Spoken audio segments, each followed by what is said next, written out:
Halo, selamat sore saudara. Bersama dengan saya Nila Irda, Anda sedang menyaksikan live update tribunnews.com. Kami akan menyajikan beragam informasi terkini dari berbagai daerah yang nantinya akan dilaporkan secara langsung oleh reporter kami di lapangan. Inilah live update selengkapnya. Kita awali dengan informasi yang pertama. Wali Kota Pekanbaru Firdaus menegaskan bahwa PPKM level 4 di Kota Pekanbaru berlanjut ke tahap 2 mulai 3 hingga 9 Agustus mendatang. Perpanjangan ini sesuai kebijakan dari Presiden Joko Widodo yang diumumkan pada Senin malam. PPKM level 4 tahap 2 di Pekanbaru akan fokus pada upaya pencegahan penyebaran COVID-19. Tim Satgas juga mengoptimalkan penanganan kasus dari hulu, satu diantaranya dengan memperbanyak titik penyekatan di dalam kota dalam upaya membatasi mobilisasi warga. Untuk mengetahui bagaimana informasi terkini terkait penyekatan di dalam kota Pekanbaru, telah tersambung bersama saya, wartawan Tribun Pekanbaru ada Fernando Sikumbang di sebelah sana. Halo Fernando, bisa dijelaskan kondisi di lapangan saat ini seperti apa? Apakah ada perbedaan penyekatan dengan PPKM level 4 tahap 1 sebelumnya? Oke, rekan Nila, terima kasih. Hasil pantauan kami di lapangan sejak tadi pagi, mulai pemberlakuan PPKM level 4 tahap 2 di Kota Pekanbaru, pasca pengumuman yang disampaikan oleh Presiden kemarin malam, memang di jalanan terlihat lebih banyak titik-titik penyekatan yang dilakukan oleh tim gabungan Dinas Perhubungan dan juga Satlantas Polresta Pekanbaru. Mereka melakukan penyekatan di titik-titik yang memang menjadi titik-titik jalan protokol yang menjadi akses ke pusat kota. Penyekatan-penyekatan ini dilakukan guna mencegah kerumunan dan juga terjadinya kerumunan di tengah pelaksanaan PPKM level 4 di Kota Pekanbaru. Kondisi ini disebabkan adanya penambahan penyekatan ini karena pada PPKM sebelumnya, PPKM tahap 1, saat itu masih banyak masyarakat yang melakukan mobilitas di luar selama PPKM level 4, padahal mereka bukanlah dari sektor esensial maupun sektor esensial kritikal. Maka untuk pada per hari ini titik penyekatan bakal ditambah guna memperkecil ruang aktivitas masyarakat. Namun bagi yang berada di sektor esensial dan kritikal tetap bisa beraktivitas, namun dengan mengikuti protokol kesehatan. Begitu rekan Nila.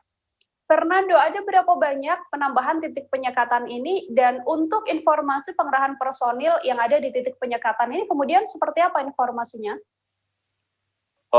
Oke, Nila. Untuk teknisnya sendiri memang masih dalam bahasan, Nila. Namun beberapa titik yang memang menjadi akses utama bagi jalan protokol sudah diberlakukan sejak tadi pagi. Untuk personil sendiri di masing-masing titik memang disiagakan sekitar 2 hingga 4 personil dari unsur kepolisian dan juga unsur Dinas Perhubungan. Untuk tahap saat ini sesuai dari PPKM level 4 tahap 1, ada sekitar 17 titik penyekatan di dalam kota untuk mengantisipasi adanya masyarakat yang beraktivitas di luar dan juga untuk memperkecil ruang aktivitas masyarakat yang memang tanpa ada kepentingan. Namun bagi masyarakat yang punya kepentingan dan juga dalam situasi darurat ada yang memang membutuhkan bantuan, mereka bisa mengakses titik-titik penyekatan. Dan juga bagi para pekerja di sektor esensial dan juga sektor kritikal tetap bisa masuk di sana, namun memang harus menunjukkan identitas guna memastikan yang melintas di sana tidak sembarangan orang. Begitu rekan Nila. Pengetatan juga sudah dilakukan, Fernando, seperti yang Anda sampaikan. Untuk denda sanksi sendiri, apakah sejauh ini sudah ada masyarakat yang harus terpaksa mendapatkan denda akibat melanggar peraturan yang telah diberlakukan ini? Oke, rekan Nila, data dari tim justisi yang sudah melakukan penindakan pada PPKM level 4 tahap 1 kemarin selama 1 pekan, dari tanggal 26 hingga tanggal 2 Agustus kemarin, data yang diperoleh ada denda cukup banyak inilah, dan itu tidak cuma dari perorangan saja, namun ada juga dari perusahaan atau pelaku usaha yang melakukan pelanggaran protokol kesehatan selama pemberlakuan PPKM level 4 ini. Dari tim justisi diperoleh ada sekitar denda yang terkumpul saat itu ada sekitar 9.750.000 yang terkumpul dari sanksi denda administrasi bagi perorangan dan juga sanksi denda administrasi bagi pelaku usaha yang melakukan pelanggaran. Karena beberapa usaha dan juga tempat-tempat usaha lainnya itu memang dibatasi aktivitasnya selama PPKM level 4 di Kota Pekanbaru. Begitu, Nila. Baik, Fernando, terakhir terkait hal ini, terkait penerapan PPKM ini, kemudian imbauan dari wali kota untuk masyarakat seperti apa? Oke, tadi saat ditemui saat rapat mendadak dengan sejumlah unsur jajaran pemerintah kota dan juga tim Satgas COVID-19 Kota Pekanbaru, wali kota menyampaikan dan mengimbau kepada masyarakat agar tetap berada di rumah bila memang tidak ada kepentingan sama sekali. Dan bagi masyarakat yang memang butuh bekerja dan diharuskan bekerja dalam PPKM level 4 ini, wali kota mempersilahkannya, namun memang dengan pembatasan dan juga ada penyekatan-penyekatan dan tetap menjalankan protokol kesehatan. Namun wali kota mengingatkan agar masyarakat tetap waspada, mencegah kerumunan, dan juga menghindari keramaian-keramaian terutama di pasar tradisional. Kedua tempat pasar tradisional dan juga pusat keramaian kini menjadi pusat perhatian dari tim Satgas Covid Kota Pekanbaru karena pada PPKM level 4 kemarin di yang tahap 1 itu sempat terjadi peningkatan dan salah satu penyumbangnya memang dari pusat keramaian, diduga dari pusat keramaian, maka tim bakal berupaya meningkatkan pengawasan dan juga wali kota mengingatkan agar tim yang melakukan pengawasan di pasar dan juga pusat keramaian lebih mengoptimalkan pengawasan dan mencegah terjadinya kerumunan masyarakat selama PPKM level 4 ini. Begitu, Nila.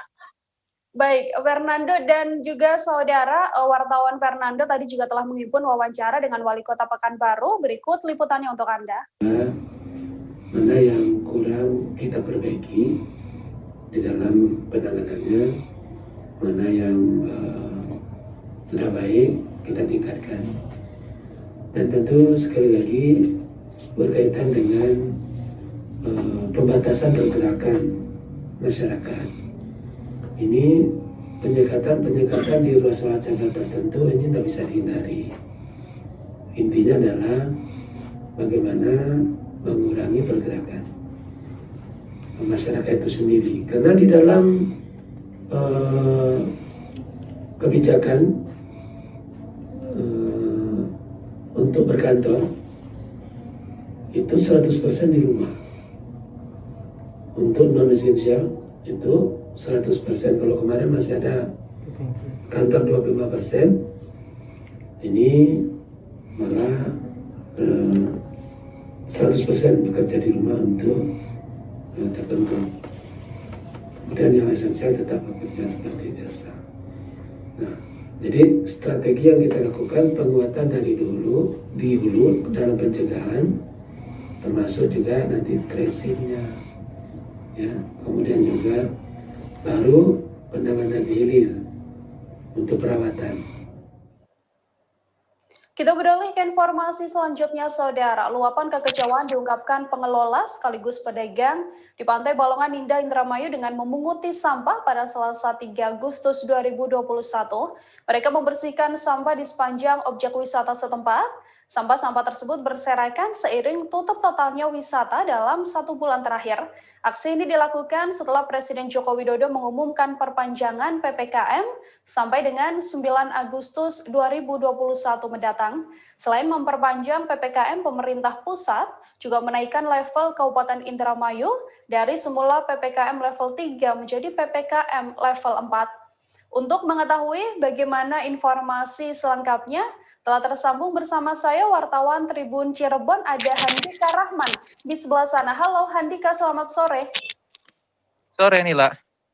Handika, bisa dijelaskan terkait aksi bersih-bersih tempat wisata yang dilakukan pengelola dan juga pedagang ini sebenarnya dalam rangka apa, Handika? Baik, Nila. Kebetulan untuk aksi bersih-bersih tadi para pedagang ini sebenarnya mereka hendak meluapkan rasa syukur karena berakhirnya PPKM darurat yang rencananya akan berakhir pada hari kemarin.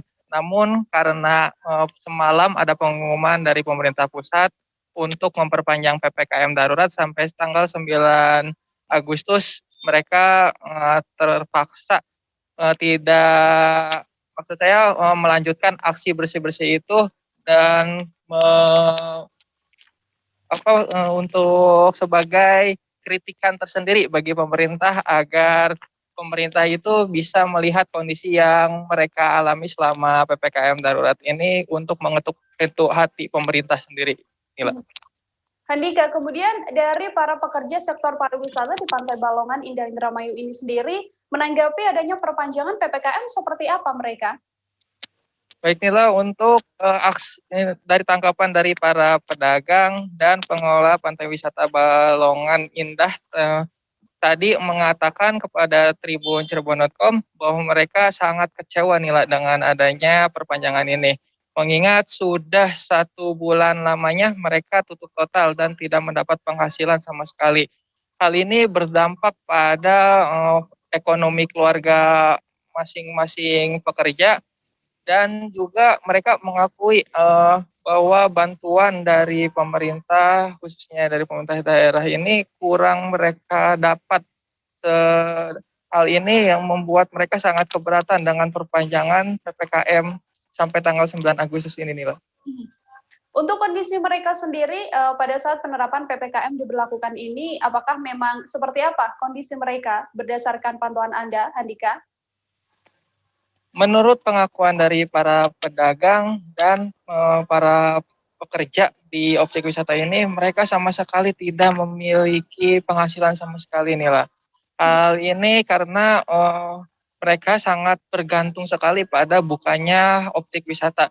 Mengingat mereka bukan seperti PKL-PKL yang umumnya ada di pinggir jalan, sehingga mereka sangat bergantung sekali pada pengunjung yang datang di objek wisata tersebut, Nila. Baik, wartawan kami, saudara, juga langsung pun wawancara dengan pengelola Pantai Balongan Indah. Berikut laporannya untuk Anda. Ini bersih-bersih pantai ini apa sih tujuannya, Mas? Ya, jadi harapannya para pengelola dan pedagang, harapannya bersih-bersih sampai hari ini PPKM tidak diperpanjang. Dan ternyata semalam PPKM diputuskan oleh Presiden diperpanjang. Dan ke depan harapan pengelola dan pedagang, sudahlah PPKM ini bagi saya ini adalah perpanjang yang terakhir. Karena ini sangat berdampak terhadap pedagang PKL yang ada di dalam wisata. PKL yang di pinggir jalan masih bisa jualan, tapi PKL di dalam wisata tidak bisa jualan sama sekali dan tidak dapat keuntungan sama sekali. Jadi sehingga mempengaruhi kehidupan di keluarganya masing-masing. Selama ini ada bantuan nih dari pemerintah daerah maupun pemerintah provinsi atau pusat? Alhamdulillah belum ada. Kalau dari pemerintah belum ada. Ini pedagang ada 20 pedagang. Ini kecewa nggak ada adanya perpanjangan, Pak, dari pedagang? Pasti, sangat kecewa banget. Kecewa banget. Ya. Karena harapannya kita bersih-bersih itu ya tidak dilanjutkan PPKM ini. Udah direncanakan berarti ya? Iya, sudah direncanakan bersih-bersih ini agar kita menyambut para pengunjung sudah keadaan posisi Pantai Bali ini bersih. Kedepannya ini akan apa ini? Ya kedepannya kalau diperpanjang lagi ya kita akan melakukan aksi. Sementara berarti ini masih sabar dulu ya? Masih sabar. Pemerintah, saudara, diketahui memutuskan untuk melanjutkan penerapan PPKM level 4 dari tanggal 3 sampai dengan 9 Agustus mendatang di beberapa kabupaten atau kota. Satu diantaranya yakni di wilayah Kalimantan Utara. Bupati Nunukan Asmin Laura mengaku tak banyak ketentuan yang berubah dari PPKM level 4 yang diperpanjang. Untuk mengurangi beban warga di tengah PPKM level 4 ini, Asmin Laura mengatakan bantuan uang tunai yang bersumber dari APBD dalam minggu ini akan langsung dikucurkan. Bantuan berupa uang tunai sebesar Rp300.000 per kepala keluarga itu diperuntukkan bagi keluarga penerima manfaat, ditambah pasien yang sedang menjalani isolasi mandiri atau isoman. Bagaimana informasi selengkapnya terkait pantauan PPKM level 4 di Nunukan ini? Telah tersambung bersama saya wartawan Tribun Kaltara, ada Febrianus Felix di sebelah sana. Halo, selamat sore Felix. Selamat sore Lila. Felix, tanggapan Ya. dari Bupati Nunukan Asmin Laura ini mengenai perpanjangan PPKM level 4 di wilayah sana seperti apa? Ya, baik Nila dan Tribuners, sampai saat ini memang belum ada surat edaran dari Bupati Nunukan mengenai diperpanjangnya PPKM level 4 oleh pemerintah.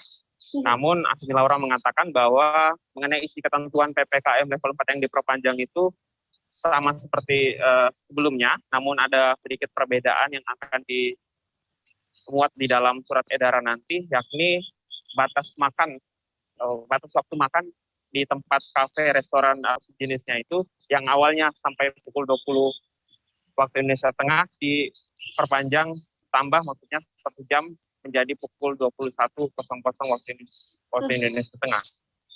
Kemudian pertimbangannya adalah karena selesai sholat isya biasanya warga Nunukan mulai makan malam, sehingga hal itu kemudian membuat Asmi Laura menambah batas waktunya sampai pukul 21:09. Jadi pada saat jam 9 ke atas, pelaku usaha warung, kafe maupun restoran harus tidak melayani makan di tempat, artinya harus jadi take away atau sistem bungkus, beli langsung bungkus dibawa pulang. Seperti itu, Nila.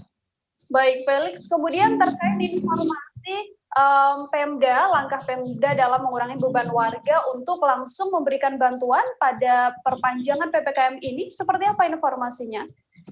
Baik, dari Asmin Laura sendiri mengatakan bahwa dalam waktu dekat ini, Pemda akan mengucurkan bantuan berupa uang tunai yang bersumber dari APBD sebesar Rp300.000 per kakak atau per keluarga penerima manfaat. Nah, ini diperuntukkan untuk mereka yang terkonfirmasi positif COVID-19, baik yang sedang menjalani isolasi mandiri ataupun yang sedang dirawat di rumah sakit. Namun dari Kepala Dinas Sosial Kabupaten Nunukan, Jabar, mengatakan bahwa saat ini data yang sudah diverifikasi oleh pihaknya ada sebanyak 3.618 kepala keluarga yang nanti akan menerima bantuan berupa uang tunai 300.000 tersebut. Nah, dari data 3.618 tadi merupakan data yang sudah menerima bantuan di tahun 2020, nanti kemudian ditambah dengan data pasien isoman maupun pasien yang sedang dirawat. Namun sampai sekarang ini dari pihak Dinas Sosial belum bisa memastikan berapa jumlah pasien positif COVID-19 yang akan menerima bantuan uang tunai tersebut. Gila. Oke, Felix, kemudian untuk perkembangan pandemi COVID-19 di wilayah Nunukan sendiri, seperti apa saat ini informasinya? Ya, baik. Hari pertama perpanjangan PPKM level 4 ini sedikit menurun daripada minggu ataupun hari sebelumnya. Kali ini bertambah 80 pasien, yang sembuh 57, dan hari ini pasien yang meninggal dunia masih nihil. Seperti sebelum-sebelumnya, tiap hari ada penambahan kasus meninggal dunia.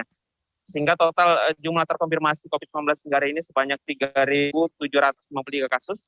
Yang kasus aktif ada 1.345. Pasien yang dinyatakan sembuh ada sebanyak 2.347. Sebanyak 61 yang dipantau saat suspek adalah ada sebanyak 870 orang. Dan kontak erat yang dipantau ada 91 orang. Inilah.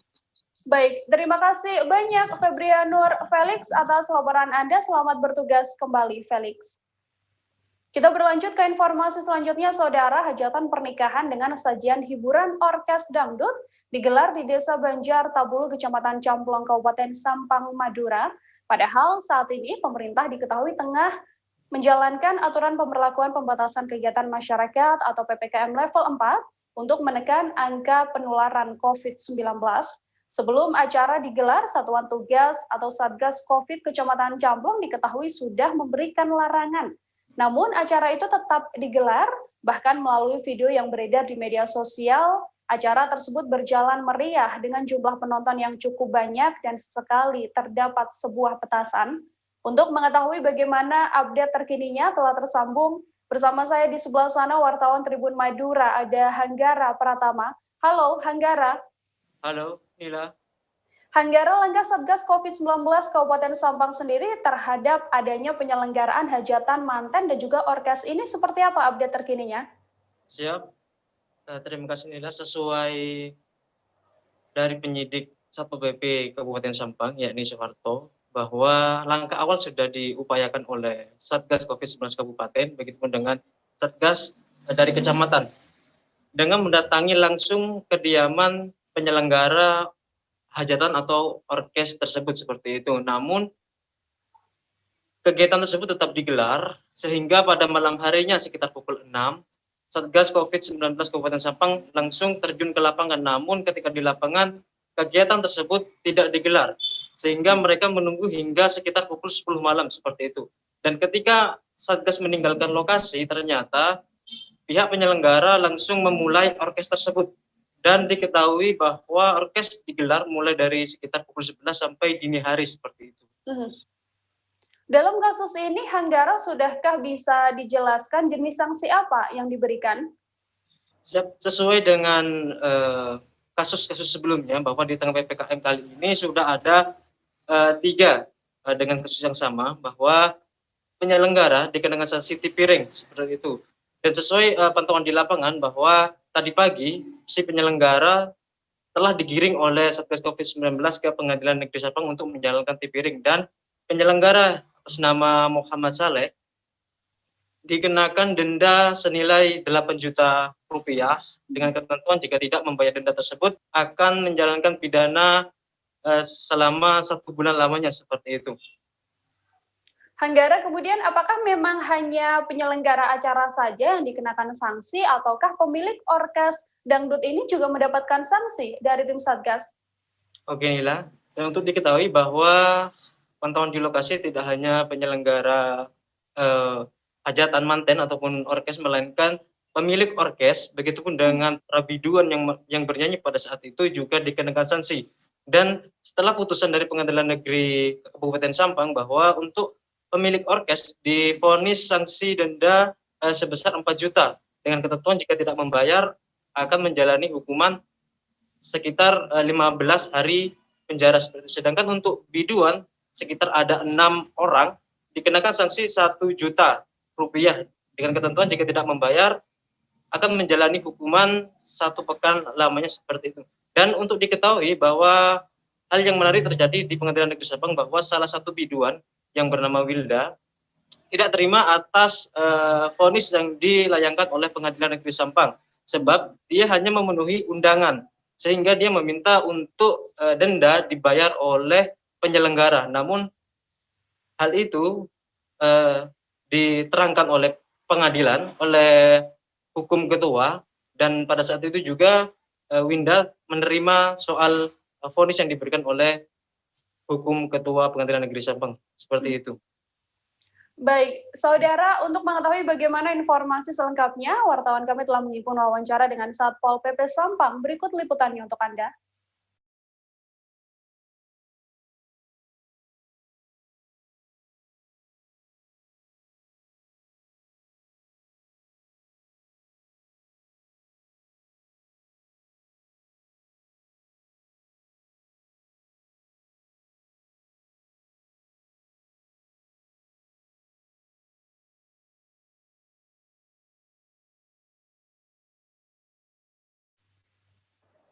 Kami jeda sejenak, saudara. Setelah ini masih akan ada informasi lain untuk Anda. Tetap di live update. Oke, apa kabar Bang Arif di sini untuk strateginya? Kalau saya sendiri di Jumip 37 ini yang semalam baru mulai, saya udah sebenarnya aku nggak ngerasa itu penangkapan atau penggerebegan atau apapun itu. Karena gitu, posisinya aku kriteria. Jadi kita mengenal disebut dengan stroke yang tidak berdarah dengan stroke yang berdarah. Stroke yang tidak berdarah itu biasanya ditandai dengan adanya penyumbatan. Kalau itu penyumbatan di sini mungkin pikirnya tidak ke situ kali ya. Tapi kalau di Korea atau di Kamboja itu ada beberapa paper yang saya itu Mas, ya, dulunya tukang koran. Oh gitu ya. Tukang koran. Ya, saya baca itu Pak. Tuh kan pernah baca kan? Ya. Jadi kalau saya jadi pangdam itu udah bersyukur banget. Si anak ini dijadikan sebagai tersangka begitu. Ya, kalau ini kita bicara yang di luar kasus Situbondo ya. Dengan nama hujan shower, di mana terdapat batas jelas antara daerah hujan dan tidak hujan yang biasanya terjadi pada fase awal mature stage atau tahap berbahaya itu Kang. Jadi mulai artinya terjadinya perlembekan. Nah itu untuk penetrasi akan sulit gitu ya. Dok, saya ini menurut saya memang tidak mudah. Bukan urusan tanah diambil. Kalau misalnya Amerika Serikat sekarang Rasulullah mengatakan dalam sebuah hadis bahwa berpuasa di 6 hari Syawal itu. Oke, apa kabar Bang Arif di sini untuk strateginya? Kalau saya sendiri di Jumip 37 ini yang semalam baru mulai, saya udah sebenarnya aku nggak ngerasa itu penangkapan atau penggerebegan atau apapun itu, karena gitu posisinya aku kriteria. Jadi kita mengenal disebut dengan stroke yang tidak berdarah dengan stroke yang berdarah. Stroke yang tidak berdarah itu biasanya ditandai dengan adanya penyumbatan. Kalau itu terjadi di sini mungkin pikirnya tidak ke situ kali ya, tapi kalau di Korea atau di Kamboja itu ada beberapa paper yang saya itu mas, ya, dulunya tukang koran. Oh gitu ya. Tukang koran. Ya, saya baca itu Pak. Tuh kan pernah baca kan? Ya. Jadi kalau saya jadi pangdam itu udah bersyukur banget.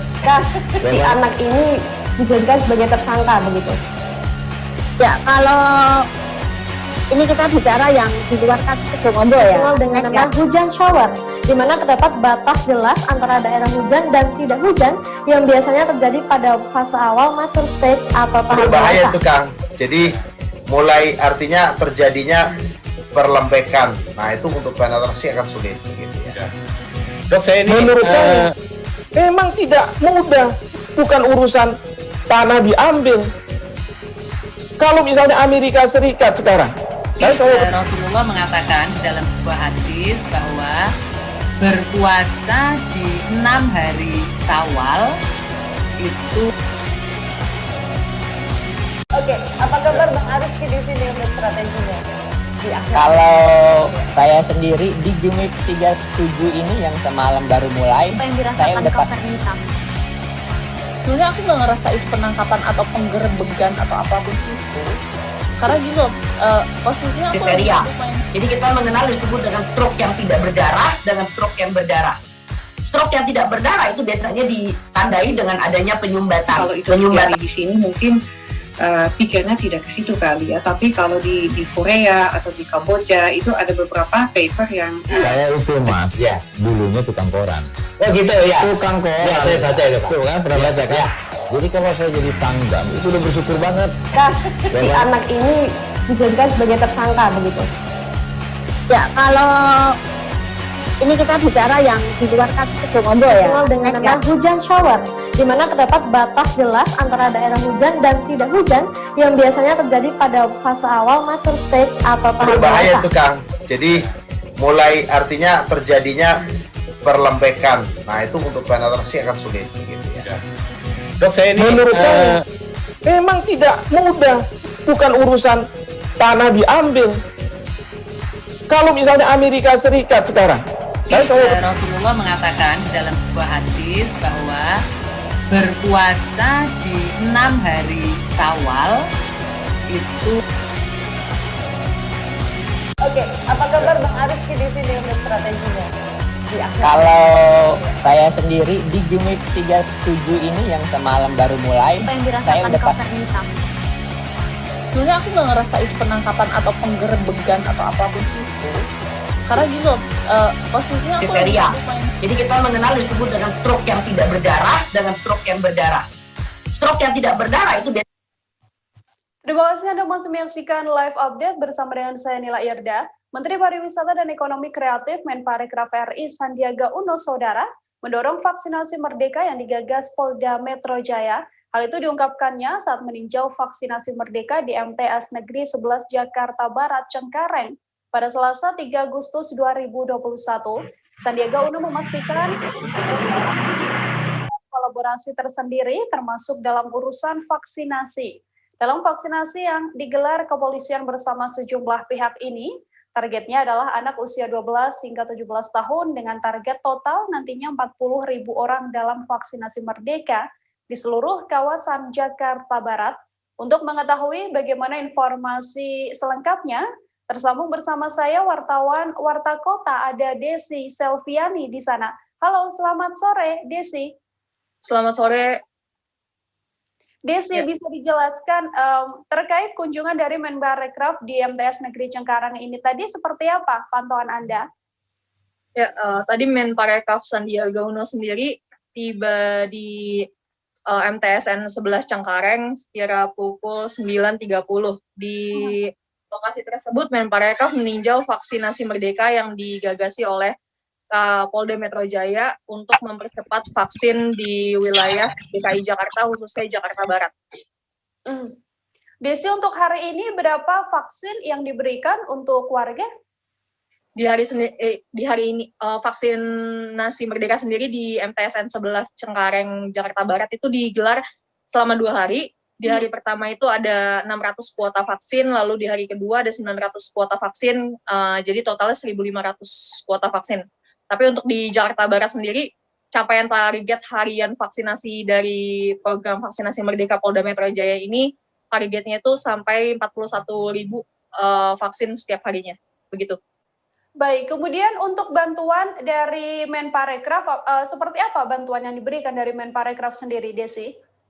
Ya, rencananya Menparekraf Sandiaga Uno sendiri akan menyesuaikan ekonomi kreatif dengan situasi pandemi COVID-19 yang sudah berjalan hampir 2 tahun ini. Misalnya saja dengan melatih warga dengan ekonomi kreatif yang berbasis dengan digitalisasi. Dari hal tersebut, Menparekraf akan menggandeng atau kolaborasi dengan berbagai lini sektor pemerintahan mulai dari kecamatan hingga provinsi DKI Jakarta. Begitu. Akan ada pelatihan untuk menangani pandemi COVID-19 ini sendiri. Kemudian siapa saja yang nantinya akan bekerja sama dengan vaksinasi Merdeka sekaligus pelatihan dari Menparekraf ini untuk lebih detailnya, Desi? Ya, pilot project-nya sendiri untuk pelatihan digitalisasi ini, pelatihan ekonomi kreatif digital ini akan digawangi oleh Kementerian Pariwisata dan Ekonomi Kreatif RI. Kemudian juga nanti Menparekraf juga akan bekerja sama dengan Gubernur DKI Jakarta, lalu juga dengan PCNU, lalu juga dengan Kementerian Agama untuk mendorong ekonomi kreatif di sektor digital. Seperti itu. Sudahkah ada informasi lebih detail terkait seperti apa nanti pelatihannya atau mungkin kapan pelatihannya ini sudah bisa mulai dilakukan? Kalau informasi detailnya belum ada, tapi kemungkinan pelatihan akan digelar di sekitaran Cengkareng, nanti bekerja sama dengan PCNU di Cengkareng, begitu. Baik, saudara, untuk mengetahui informasi lebih lengkapnya, berikut liputan untuk Anda dari Menparekraf RI Sandiaga Uno. Untuk hindari macet, biasanya lewat jalan pintas. Supaya nggak buang waktu dan juga bensin. Sentra vaksin kini telah hadir di MTSN 11. Yuk, ajak semuanya untuk segera divaksin. Ibu Kepala MTS, terima kasih Ibu. Ya, hari ini adalah inisiasi dari teman-teman di kepolisian juga, peninjauan vaksinasi Merdeka. Kolaborasi PCGP Ansor Jakarta Barat dengan Polres, dengan Kementerian Agama, dan PC IPNU IPPNU Jakarta Barat dan kami Gubernur dilaksanakan selama 2 hari. Hari ini 900, besok 600, total 1.500 untuk target usia 12-17 tahun. Dari hasil pembicaraan tadi dengan Pak Camat, kita masih punya PR di Kecamatan Cengkareng, tapi saya yakin dengan kerja bareng sama Pak Kapolres, kita bisa mencapai target di atas herd immunity. Harapan kita kebangkitan ekonomi ini hanya bisa dilakukan dengan lebih memobilisasi vaksin secara masif dan nggak bisa sendiri-sendiri, kita harus gerak bersama. Dan kami ini mewakili pemerintah pusat berterima kasih karena nggak lagi ada sekat-sekat, nggak ada ego sektoral. Ini programnya Pak Kapolres, tapi semua kita gabung di sini. Kami di kementerian juga melihat bahwa jika kita ingin bangkit, terutama sentra ekonomi kreatif di Kecamatan Cengkareng, ini kita harus sama-sama bergerak untuk menghadirkan vaksinasi, dan terima kasih juga Pak Camat dukungannya, karena kami yakin ekonomi ini, lapangan kerja harus kita selamatkan. Dan cara menyelamatkan lapangan kerja, kebangkitan ekonomi, kepulihan ekonomi kreatif ini adalah melalui sisi kesehatan. Kesehatannya harus pulih. Kita beralih ke informasi lain, Saudara. Wali Kota Tegal, Dedi Yon Supriyono, meresmikan program 1000 gerai vaksin COVID-19 di halaman Gedung Birau atau Lawang Status Tegal. Lawang Status Tegal maksud saya pada Minggu 1 Agustus 2021, ada sejumlah 120 gerai vaksinasi yang tersebar di Kota Tegal. Program tersebut menjadi upaya percepatan vaksinasi COVID-19. Wali Kota Tegal sendiri berharap masyarakat dapat memanfaatkan program 1000 gerai vaksinasi COVID-19 ini. Program tersebut rencananya berlangsung selama 3 bulan. Untuk mengetahui bagaimana informasi selengkapnya, telah tersambung di sebelah sana wartawan Tribun Jateng, Ahmad. Halo, selamat sore, Fajar. Ya, Nila, selamat sore. Fajar, bisa dijelaskan bagaimana realisasi untuk program 1000 gerai vaksinasi? Ya, Nila. Ya, jadi program 1000 gerai vaksinasi ini memang telah diluncurkan oleh pemerintah Kota Tegal pada 1 Agustus kemarin. Nah, totalnya itu ada sejumlah 120 gerai. Dan ini tersebar di seluruh Kota Tegal ya. Ada yang di rumah sakit, ada di 3 rumah sakit, lalu ada di kantor dinas kesehatan, lalu ada di setiap puskesmas Kota Tegal, lalu ada di setiap sekolah, lalu di setiap pasar, di setiap mal, dan ada juga di setiap kelurahan yang ada di Kota Tegal. Nah, kata 1000 gerai ini memang memakai istilah Jawa yang menyatakan banyak itu dibulatkan menjadi 1000, Nila. Ya. Nah, untuk mengikuti vaksinasi ini, masyarakat hanya tinggal datang dan membawa kartu identitas KTP. Nanti masyarakat bisa mengikuti vaksinasi tersebut. Seperti itu, Nila. Apakah ini memang tersedia untuk warga Tegal saja atau juga bisa diperuntukkan untuk warga luar Kota Tegal, Fajar? Ya, Nila. Jadi untuk program 1000 gerai vaksin ini tidak hanya untuk warga Kota Tegal, Nila. Jadi ada satu gerai yang dikhususkan untuk warga luar kota. Nah, ini khususnya untuk warga di sekitar Kota Tegal ya, yaitu Kabupaten Tegal, warga Kabupaten Brebes, warga Kabupaten Pemalang. Nah, mereka bisa datang ke gerai yang berada di Gedung Wirao atau Lawang Satus. Nah, lokasinya ini di Jalan Pancasila, tepatnya di depan Stasiun Tegal. Nah, untuk dosis untuk warga luar kota sendiri, pemerintah Kota Tegal ini menyediakan sekitar 3.000 file ya, atau sekira 30.000 dosis untuk masyarakat luar Kota Tegal, seperti itu, Nila. Lalu Fajar, kemudian berapa nantinya jumlah persenan target dari program tersebut yang bisa dicapai? Nah, seperti tujuannya, Nila, jadi tujuan dari 1000 gerai ini adalah untuk mempercepat vaksinasi ya, percepatan vaksinasi di Kota Tegal. Nah, untuk capaian saat ini sendiri, Kota Tegal itu sudah mencapai sekitar 50%. Nah, itu sekitar warganya 100.099 orang. Nah, target dari Wali Kota Tegal sendiri dengan gerai vaksin 3 bulan ini, itu harapannya bisa mencapai 95%, Nila. Nah, 5% sisanya itu warga yang memiliki halangan ya. Misalkan dia punya penyakit dan harus ditunda 3 bulan kemudian, seperti itu, Nila.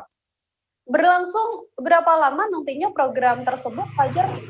Nah, untuk program ini rencananya akan berlangsung 3 bulan, jadi Agustus sampai Oktober, Nila. Nah, jadi semua gerai itu akan tetap membuka vaksinasi, rata-rata per hari itu ada sekitar 200 dosis untuk masyarakat.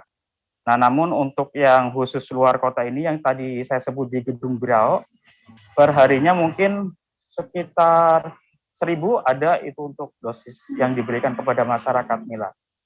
Baik, terima kasih atas laporannya Fajar dan saudara. Untuk mengetahui bagaimana informasi lebih detailnya, wartawan kami telah menghimpun wawancara dengan Wali Kota Tegal, Dedion Supriyono. Berikut laporannya untuk Anda. Program 1000 gerai ini harapannya ini semua titik tersebar sehingga tidak ada kerumunan. Ini saja launching yang pertama, ini masih banyak ya karena animo masyarakatnya tinggi ya, saya berharap bahwa ini agak ramai seperti ini ya nanti barangkali untuk besoknya ini mulai berkurang ya. Saya berharap nanti di pintu depan ada penyebarannya sehingga nanti tidak terlalu berkerumun. Dan juga dengan adanya program 1000 gerai vaksin ini, saya berharap agar nanti masyarakat cepat dilaksanakan. Ini alhamdulillah hari ini kita sudah 50% lebih ya. Kita harapannya bisa 95% ya. Karena 5% ini ada faktor ya. Mungkin faktor yang tidak layak secara permanen ya. 2 kategori belum layak, ini posisinya tertunda ya karena kesehatannya ini belum. Masih terkait COVID-19, Saudara, Satlantas Polres Pasuruan memiliki cara unik untuk membantu pemerintah dalam menekan penyebaran COVID-19, utamanya saat penularan COVID-19 yang terus meningkat. Salah satunya adalah dengan rutin olahraga dan juga senam sekitar 10 menit setiap pagi. Mereka mengaku rutin berjemur setiap jam 10 pagi. Setiap jam 10 pagi juga, ia mengajak semua pegawai Samsat termasuk masyarakat yang akan membayar pajak untuk berhenti sejenak dan meninggalkan aktivitasnya. Bagaimana informasi lebih detailnya telah tersambung di sebelah sana wartawan Surya ada Galih Lintartika. Halo, selamat sore Galih. Selamat sore Nila. Galih, bisa diceritakan sejak kapan cara unik berjemur dan juga olahraga yang kemudian dilakukan oleh Satlantas Polres Pasuruan? Ya, jadi program ini sudah berjalan sejak awal pandemi ya. Karena pelayanan di Satlantas Polres Pasuruan ini tetap berjalan, termasuk melayani pembayaran pajak, terus juga lain sebagainya. Akhirnya Satlantas ini tetap melayani dengan protokol kesehatan ketat. Nah, salah satu upayanya itu selain menerapkan protokol kesehatan seperti menyiapkan hand sanitizer, tempat cuci tangan, thermal gun, dan sebagainya, itu juga pegawainya diajak untuk berjemur sekitar 10 menit setiap jam 10 pagi. Jadi ada instruktur yang disiapkan untuk mengajak pegawai termasuk wajib pajak ini untuk berjemur di bawah sinar matahari selama 10 menit karena berdasarkan penelitian yang diyakini oleh Satlantas Polres Pasuruan, vitamin D ini sangat bagus untuk meningkatkan imunitas tubuh. Gitu Nila. Baik, Galih, kemudian seperti apa yang terjadi di lokasi ketika nantinya ada masyarakat yang hendak melakukan aktivitas pembayaran pajak, kemudian diajak, apakah memang harus wajib untuk ikut atau seperti apa? Ya Nila, karena ini program yang sudah dicanangkan, jadi semuanya wajib. Jadi mereka atau wajib pajak yang akan membayar atau sedang mengantri itu ketika jam 10 tepat 10.00 itu sudah langsung diajak keluar, meninggalkan ruangan, meninggalkan aktivitasnya untuk ke lapangan. Mereka baris nanti dipandu untuk senam, untuk gerak dan berjemur di lapangan. Gitu nih. Untuk respon dari warga sendiri ketika membayar pajak kemudian jam 10 dan diwajibkan untuk ikut berjemur dan juga bersenam, seperti apa reaksi mereka? Ya, ada beberapa wajib pajak yang kaget ya. Jadi mereka yang mungkin pertama kali ke Samsat, mereka tidak mengerti. Tiba-tiba petugas ini secara naluri mereka langsung meninggalkan loketnya atau ruangannya untuk berjemur. Nah, mereka ini kan ada beberapa warga yang kurang mengerti atau tidak mengetahui program ini. Jadi mereka juga kaget. Nah, begitu ada penjelasan, ada pemberitahuan, akhirnya mereka memahami itu dan mayoritas dari wajib pajak ini juga senang dan bisa menerima itu karena mereka sendiri menyadari ketika tidak diwajibkan seperti itu mungkin mereka di rumah juga tidak berjemur karena aktivitas, karena tidak semua orang itu kan hanya di rumah saja, ada beberapa orang-orang yang masih harus bekerja dan mereka akhirnya kesulitan untuk berjemur. Nah, ini menjadi momentum yang baik bagi mereka yang mungkin selama ini tidak sempat berjemur sekalipun hanya 10 menit gitu nih.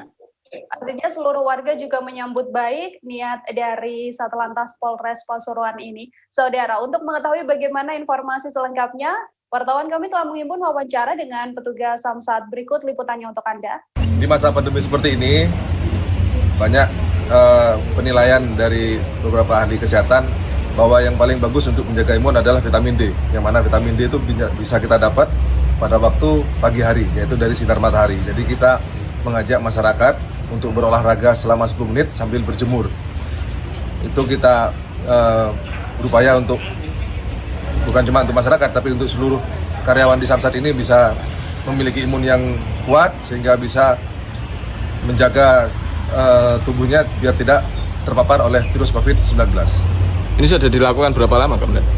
Ini sudah dilakukan mulai dari awal pandemi yang lalu, terus kita galakkan lagi karena memang peningkatan dari COVID pada akhir-akhir ini. Sementara itu, Saudara, untuk mengantisipasi penyebaran COVID-19 di masyarakat, Satgas COVID-19 Kecamatan Bunguran Timur melakukan swab massal pedagang di Pasar Ranai. Swab kali ini diikuti oleh pedagang sayur dan sembako di bagian pasar sayur.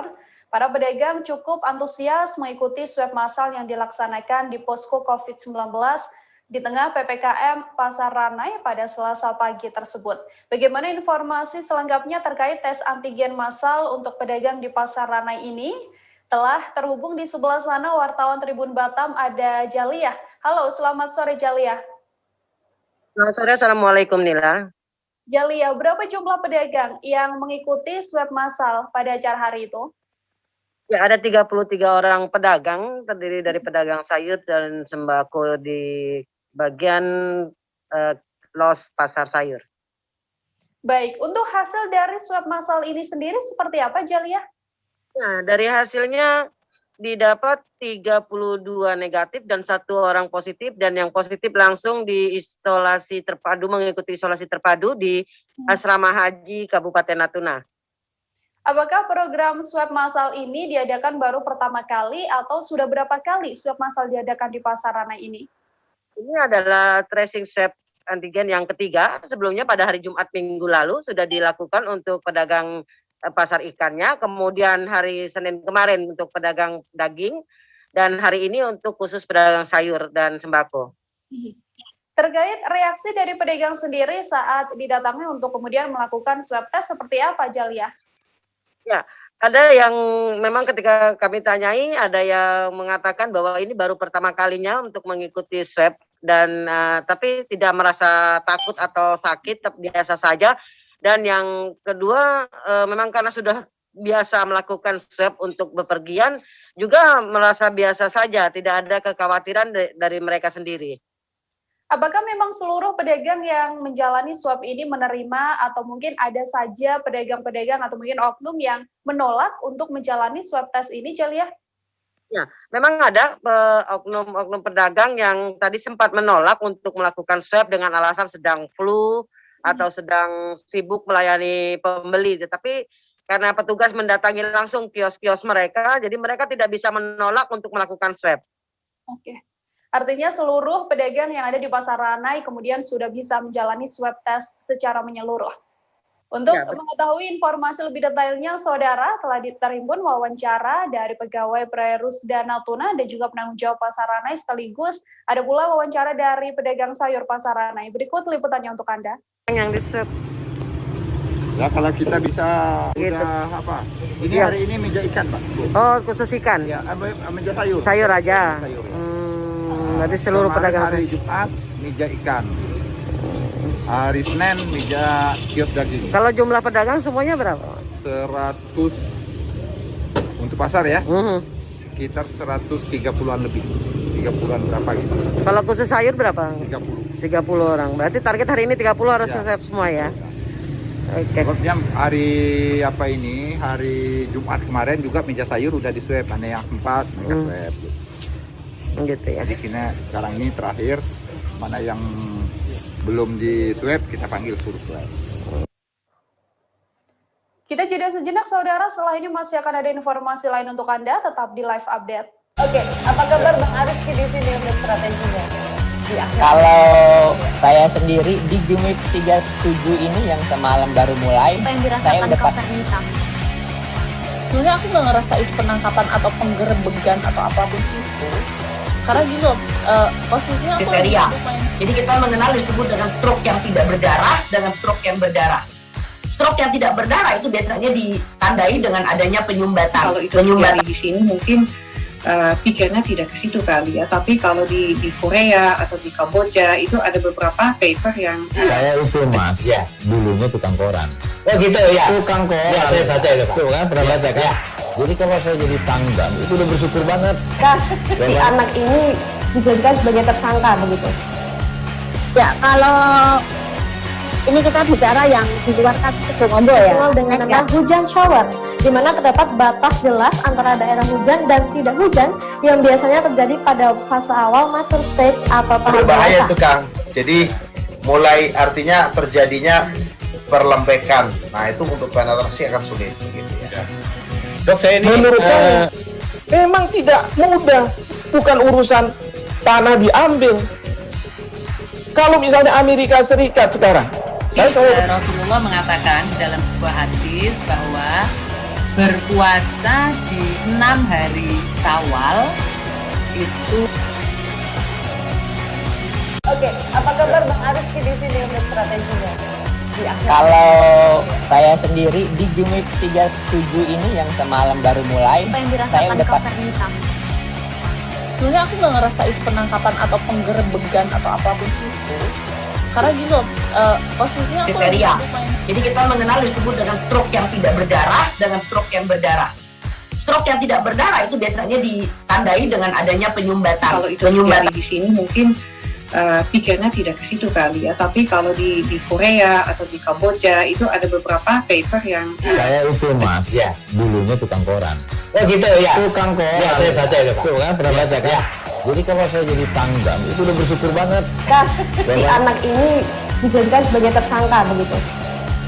Ya, kalau ini kita bicara yang di luar kasus Bongombo ya. Dengan nama hujan shower, di mana terdapat batas jelas antara daerah hujan dan tidak hujan yang biasanya terjadi pada fase awal mature stage atau tahap Berbahaya dewasa. itu Kang.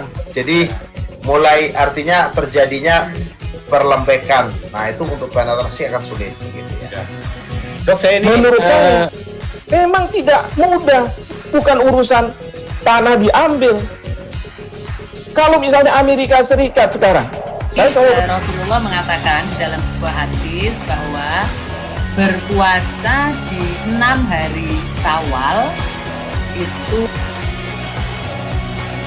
Oke, apa kabar Bang Aris di sini untuk strateginya? Kalau saya sendiri di Jumip 37 ini yang semalam baru mulai, saya udah Sebenarnya aku nggak ngerasa itu penangkapan atau penggerebegan atau apapun itu. Karena gini loh, posisinya aku kriteria. Jadi kita mengenal disebut dengan stroke yang tidak berdarah dengan stroke yang berdarah. Stroke yang tidak berdarah itu biasanya ditandai dengan adanya penyumbatan. Kalau itu terjadi di sini mungkin pikirnya tidak ke situ kali ya, tapi kalau di Korea atau di Kamboja itu ada beberapa paper yang saya itu mas, ya, dulunya tukang koran. Oh gitu ya. Tukang koran. Ya, saya baca itu Pak. Tuh kan, pernah baca kan? Ya. Jadi kalau saya jadi pangdam itu udah bersyukur banget. Si anak ini dijadikan sebagai tersangka begitu. Ya, kalau ini kita bicara yang di luar kasus Bongombo ya. Dengan nama hujan shower, di mana terdapat batas jelas antara daerah hujan dan tidak hujan yang biasanya terjadi pada fase awal mature stage atau tahap Berbahaya dewasa. itu Kang. Jadi mulai artinya terjadinya perlembekan. Nah itu untuk penetrasi akan sulit. Gitu ya. Dok, saya ini menurut saya memang tidak mudah, bukan urusan tanah diambil. Kalau misalnya Amerika Serikat sekarang, Rasulullah mengatakan dalam sebuah hadis bahwa berpuasa di 6 hari Syawal itu. Oke, apa kabar Bang Aris di sini untuk strateginya? Kalau saya sendiri di Jumip 37 ini yang semalam baru mulai, saya udah Sebenarnya aku nggak ngerasa itu penangkapan atau penggerebegan atau apapun itu. Karena gini loh, posisinya aku kriteria. Jadi kita mengenal disebut dengan stroke yang tidak berdarah dengan stroke yang berdarah. Stroke yang tidak berdarah itu biasanya ditandai dengan adanya penyumbatan. Kalau itu terjadi di sini mungkin Anda kembali menyaksikan live update bersama dengan saya Nila Irda. Wakapolri Komjen Pol Gatot Edi Pramono melakukan peninjauan ke ex Hotel Suci Internasional yang kini menjadi gedung karantina dan juga isolasi terpusat COVID-19 Pemko Medan pada Selasa 3 Agustus 2021.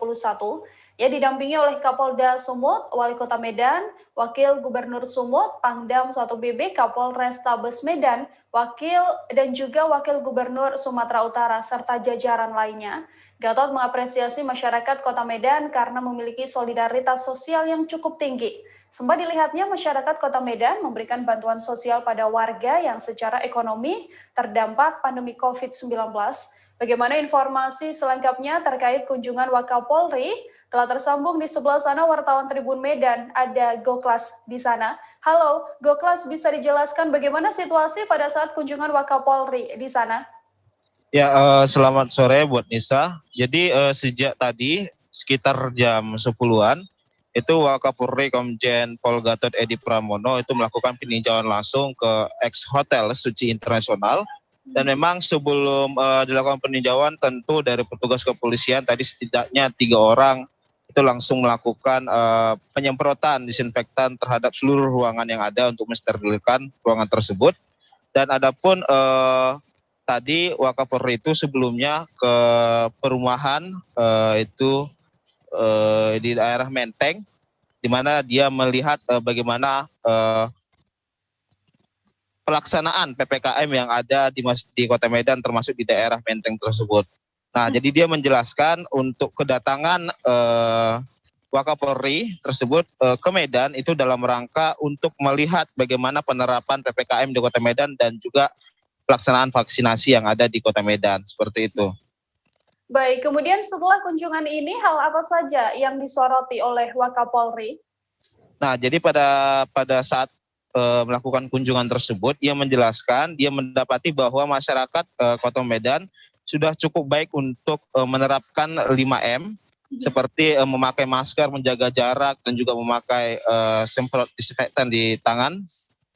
Dan dia mengatakan bahwa tadi ada warga Medan juga yang didapati dia bahkan sampai membuat grup WhatsApp untuk belanja agar memutus rantai penyebaran COVID-19 sekaligus juga untuk memperkecil mobilisasi yang ada di luar rumah masyarakat, seperti itu. Adapun inisiatif masyarakat tersebut dia katakan sangat bagus untuk memperkecil mobilisasi di luar rumah sehingga dapat memutus rantai penyebaran COVID-19.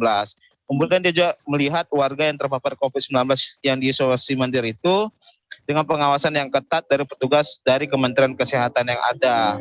Sementara untuk warga isoman yang sakit, juga ada warga-warga yang mengantarkan makanan langsung ke rumahnya. Itu artinya warga Kota Medan diapresiasi oleh Wakapolri tersebut memiliki jiwa sosial yang cukup baik. Seperti itu.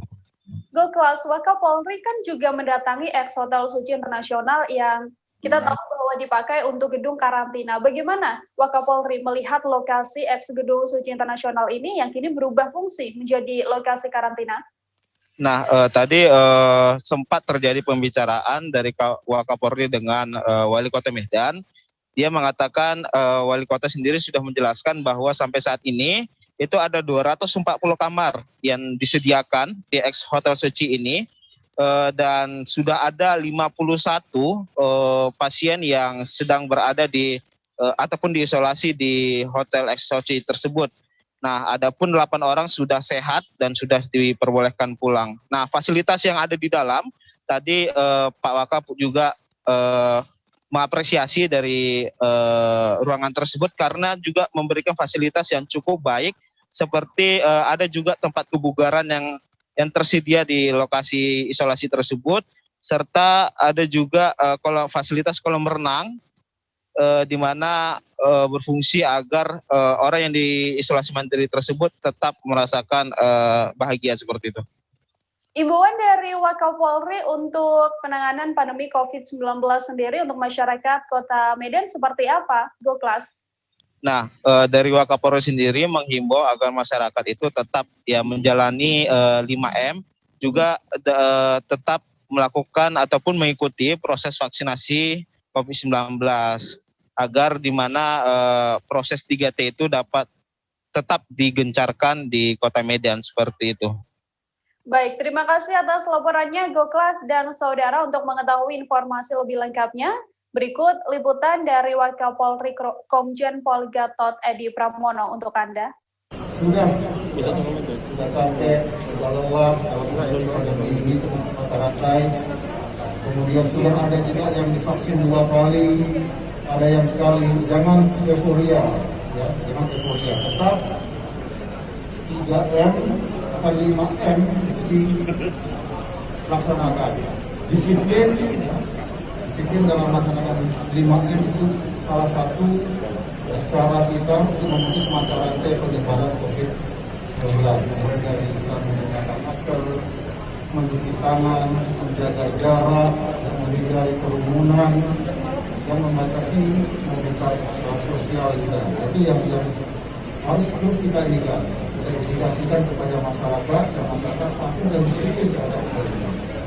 Kemudian juga vaksinasi itu diucapkan melalui 3T-nya. Saya kira Pak Wagub, Pak Pangdam, Pak Polda, Pak Kabinda, Pak Wali Kota sudah menjalankan ini. Mudah-mudahan bisa bersama buat kita semua. Itu saya kira yang saya sampaikan pada kesempatan ini. Mudah-mudahan dengan kolaborasi, sinergi, koordinasi dan kerjasama, kita bisa memutus masyarakat penyebaran COVID-19. Termasuk teman-teman media juga tolong edukasi masyarakat kita, yang belum vaksin diajak segera vaksin, jangan juga terprovokasi oleh berita-berita hoax. Kalau disampaikan nanti teman-teman media. Kepedulian sosial, solidaritas sosial itu kita bangkitkan untuk membantu saudara-saudara kita yang memang terdampak secara ekonomi. Sama-sama kita sukseskan, ya, untuk vaksinasi dengan masyarakat kita sesuai dengan target, ya, provinsi, kota Madia dan Bupati bisa mencapai itu memunculkan. Kita beralih ke informasi selanjutnya, saudara. Seorang warga di Bandar Lampung membuka isi ulang oksigen dengan bayaran sukarela di tengah kelangkaan oksigen saat pandemi COVID-19. Dalam setiap harinya ia menyiapkan 4-5 tabung oksigen berukuran 5 kubik. Dibantu karyawannya, ia lantas turut membantu masyarakat yang hendak mengisi tabung oksigen. Ia mengatakan tekadnya membuka isi ulang oksigen sukarela ini sejak pertama kali mendengar sahabatnya meninggal yang diduga akibat tidak mendapatkan oksigen. Saat itu sahabatnya memang sedang menjalani isolasi mandiri akibat COVID-19.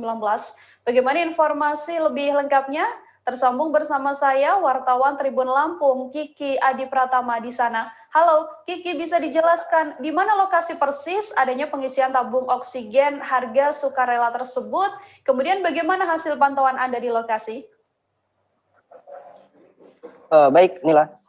Jadi memang di Kota Bandar Lampung terdapat salah satu toko masyarakat yang membuka isi ulang oksigen secara sukarela.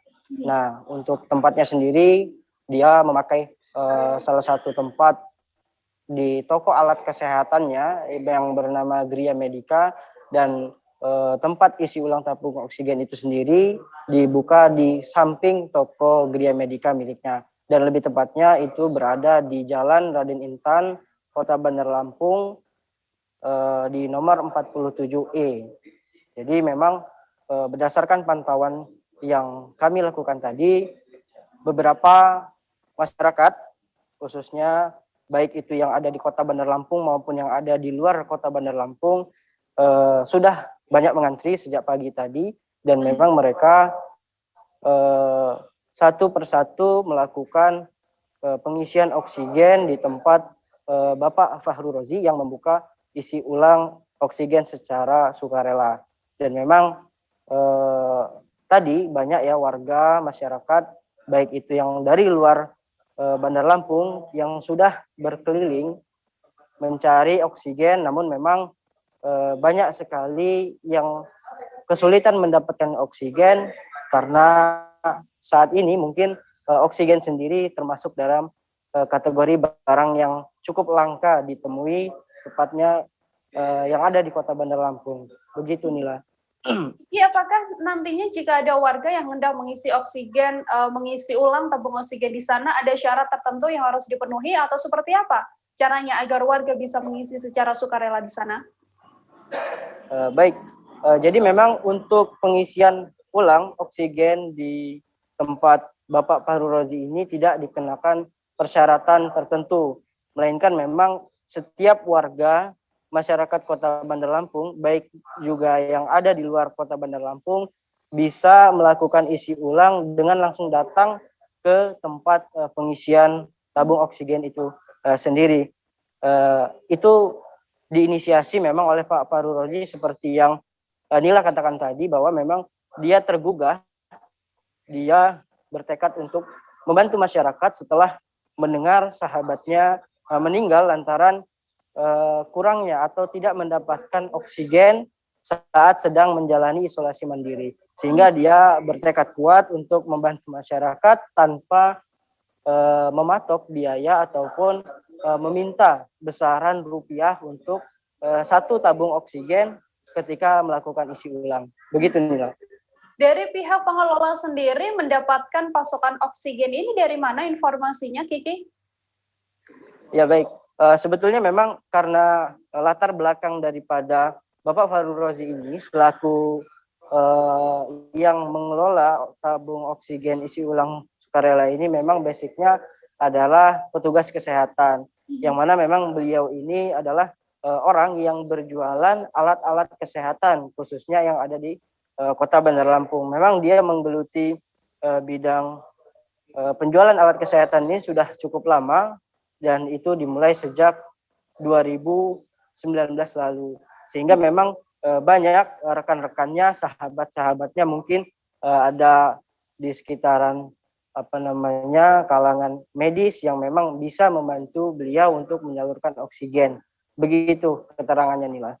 Baik, terima kasih banyak Kiki Adi Pratama, wartawan Tribun Lampung atas laporan Anda. Selamat bertugas kembali, Kiki. Kita beralih ke informasi selanjutnya. Saudara Panglima TNI Marsikal Hadi Cahyanto menyerahkan sejumlah bantuan pada pemerintah Provinsi Papua Barat terkait penanganan pandemi COVID-19. Bantuan tersebut berupa tabung oksigen dan juga alat pelindung diri atau APD. Bantuan ini diberikan untuk pemerintah Provinsi Papua Barat, khususnya bagi rumah sakit umum daerah di sana. Terkait bantuan ini, Wakil Gubernur Provinsi Papua Barat, Muhammad Lakatoni pun menyampaikan terima kasihnya pada Panglima TNI. Untuk mengetahui bagaimana terkait bantuan tabung oksigen dan APD yang tiba di Manokwari ini, telah tersambung bersama saya wartawan Tribun Papua Barat ada Safwan Asari Raharusun. Halo Safwan, bisa dijelaskan bagaimana pelaksanaan penyerahan bantuan dari Panglima TNI ke pemerintah Papua Barat ini? Ya, baik. Nila dan juga Tribuners dimanapun Anda berada. Hari ini dapat saya kabarkan dari Kabupaten Manokwari, Provinsi Papua Barat, bahwasanya sejak pagi menjelang siang tadi, rombongan pasokan bantuan dari Panglima TNI Angkatan TNI tiba di Bandar Udara Rendani Manokwari dan langsung dijemput oleh Panglima dan juga Wakil Gubernur Provinsi Papua Barat sebagai perwakilan dari pemerintah daerah dan juga Kapolda Papua Barat dan sejumlah kepala rumah sakit di Kabupaten Manokwari. Pada saat penjemputan tersebut langsung diserahkan, diwakilkan oleh Panglima dan juga kru pesawat langsung menyerahkan mewakili Panglima TNI kepada pemerintah Provinsi Papua Barat yang diwakili oleh Wakil Gubernur Provinsi Papua Barat dan juga sejumlah kepala rumah sakit di RSUD, ada yang dari RSUD Provinsi dan juga RSUD Manokwari sendiri. Sofwan, bisa dijelaskan untuk lebih detailnya berapa banyak jumlah bantuan yang diserahkan ke Pemprov Papua Barat ini dari Panglima TNI?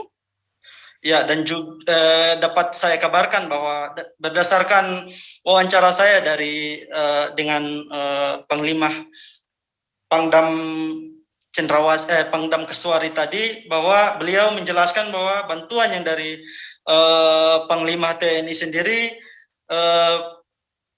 ada tabung oksigen berjumlah 50 tabung dan juga APD sebanyak 20.000 APD dan juga masker 150.000 dan sejumlah alat rapid.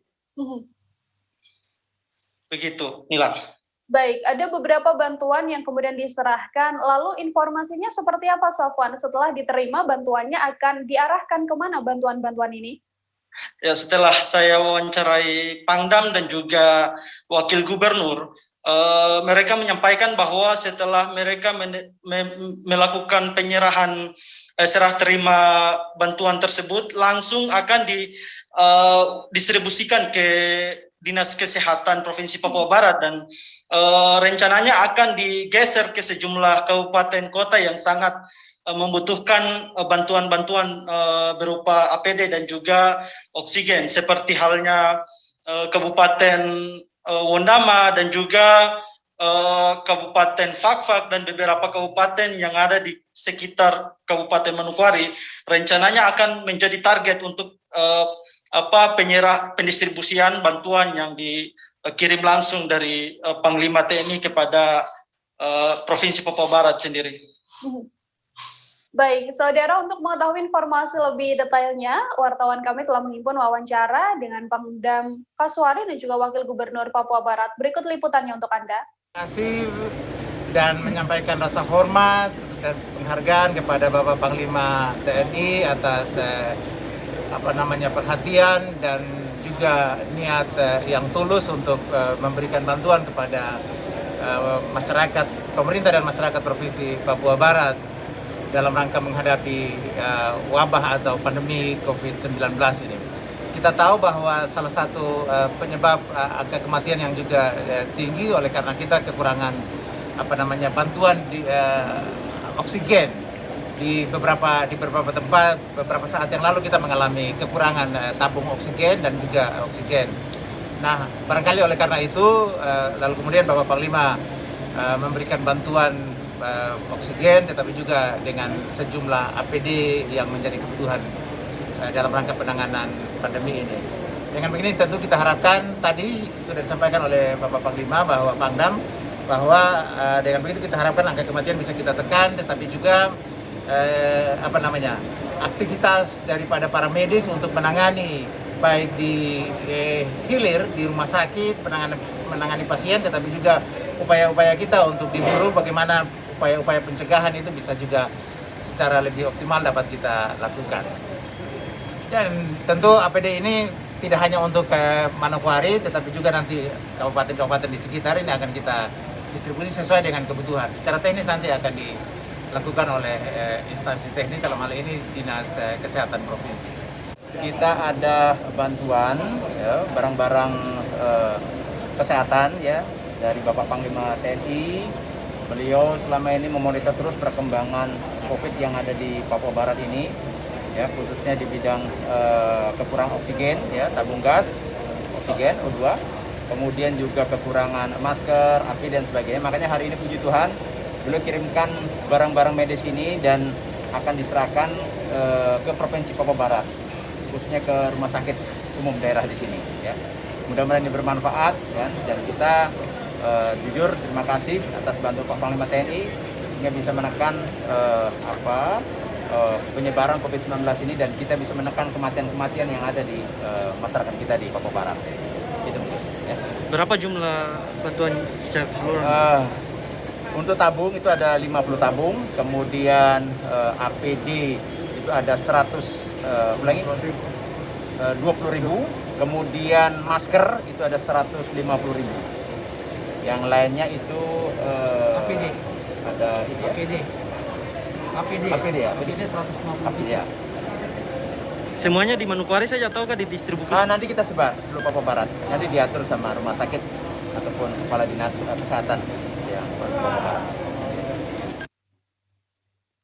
Sementara itu, saudara, pemerintah Provinsi Sulawesi Selatan memutus untuk menambah tempat pemakaman khusus atau TPK COVID-19. Penambahan lokasi tersebut dilakukan mengingat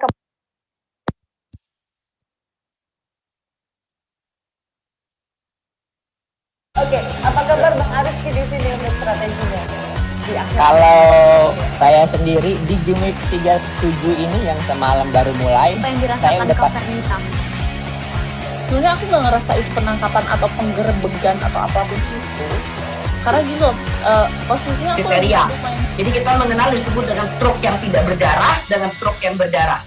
Stroke yang tidak berdarah itu biasanya ditandai dengan adanya penyumbatan. Kalau itu terjadi di sini mungkin pikirnya tidak ke situ kali ya, tapi kalau di Korea atau di Kamboja itu ada beberapa paper yang saya itu mas, dulunya tukang koran. Oh gitu ya. Tukang koran. Ya, saya baca itu Pak. Tuh kan pernah baca kan? Ya.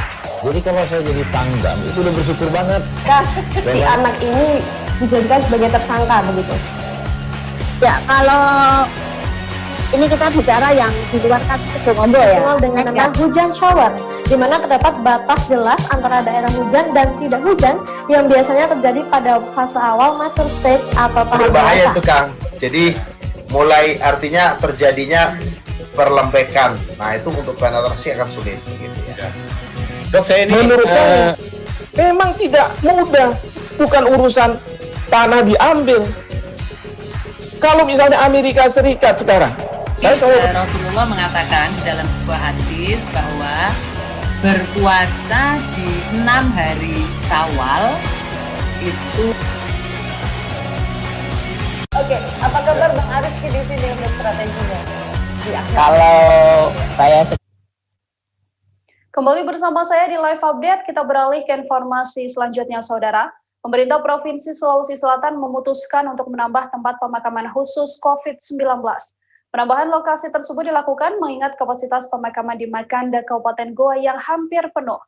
Pemakaman di lokasi lama diketahui bersisa setidaknya 50 hingga 100 liang lahat saja. Padahal angka kematian akibat COVID-19 bisa dibilang terus meningkat. Namun dikabarkan rencana perluasan pemakaman khusus pasien COVID-19 ini tak bisa langsung terrealisasikan. Pasalnya, sejumlah warga mengaku tidak setuju akan rencana perluasan makam tersebut. Bagaimana informasi lebih lengkapnya? Tersambung di sebelah sana wartawan Tribun Timur ada Sayyid Zulfadli. Halo Sayyid, bisa dijelaskan terkait rencana akan dilakukannya penambahan lokasi ini? Di mana rencana penambahan lokasi pemakaman khusus COVID-19 ini? Oh ya, baik Nila, untuk rencana penambahan lokasi ini rencananya ada di Desa Pacelekang, Kecamatan Patalasang, Kabupaten Goa. Jauhnya itu dari kota Kabupaten Goa, Sungguh Minasa, bisa ditempuh dengan kendaraan bermotor, baik itu roda 2 maupun roda 4 itu sekitar 45 menit sampai 1 jam ke lokasi tersebut. Luasnya dari informasi yang dihimpun di lokasi baru ini sekitar 1-2 hektar. Itu nih. Baik, Sayyid, apakah memang benar informasi bahwa warga ini menolak akan adanya rencana penambahan lokasi pemakaman khusus COVID-19 ini? Kemudian bagaimana tanggapan warga di sekitar lokasi? Iya, sejumlah warga juga menolak karena mereka menolak disebabkan takut akan penularan virus corona di desa mereka. Sebab di desa mereka itu terbilang jauh dari kerumunan atau kota Sungguh Minasa, Kabupaten Goa. Jadi mereka takut akan penularan virus corona. Dan selain itu juga mereka juga takut karena lintasan yang akan dilalui nanti oleh ambulans pengantar jenazah COVID tersebut. Terkait hal ini, baik, saya kembalikan.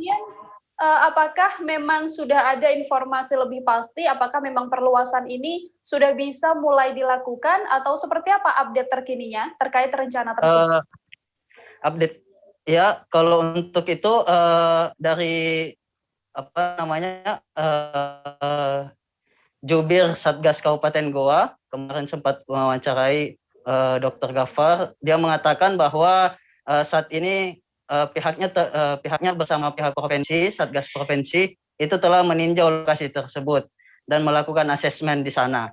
Untuk terkait masalah update penolakan atau selanjutnya itu belum dapat dikonfirmasi hingga saat ini. Oke, Saudara, untuk mengetahui informasi lebih lengkapnya telah terhimpun wawancara dengan jubir Satgas COVID-19 Kabupaten Goa. Berikut liputannya untuk Anda. Per hari kemarin ya, per hari kemarin jam 5 sore itu ada 1.174 laki-laki, 702 jenazah, 472 untuk perempuan. Ya, yang jelas ini membantu sekali ya keberadaan Macanda terkait dengan pelaksanaan kesehatan protokol jenazah untuk jenazah COVID ya. Tapi dengan edaran Pak Gubernur baru-baru ini 2 hari yang lalu itu memungkinkan jenazah itu di luar Macanda asal ada koordinasi dengan Satgas. Ada ya kurang dari 50 sampai 100 liang ya. Kalau melihat jumlah kasus itu pasti dalam waktu dekat pasti ada solusi dari pemerintah provinsi.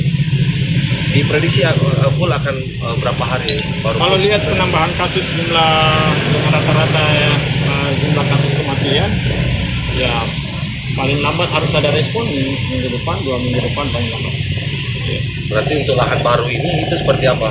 Iya, sementara di asesmen kemarin ada laporan dari petugas ya mengasesmen lahan di sana ya, mudah-mudahan sudah ada kecukupan terkait dengan situasi dan kondisi dan status tanah tentunya. Yang sekedar informasi status tanahnya dari pemerintah provinsi. Untuk Satgas 2 sendiri peranannya nanti apa untuk lahan baru ini? Ya, bagian dari akselerasi Satgas provinsi karena terkait dengan jenazah ini langsung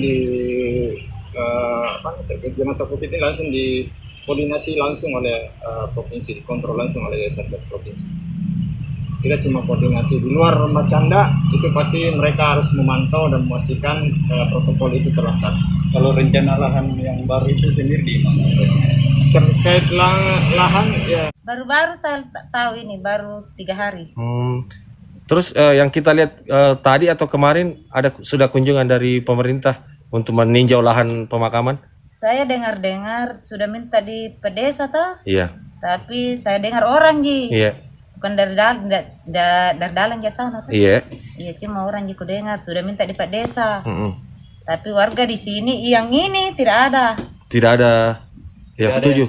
Iya, tidak ada yang tidak datang ke desa toh. Oh, untuk sosialisasi. Iya, bilang bisa ji lewat atau bagaimana. Yang kita tahu sebelumnya itu lahan akan digunakan untuk apa?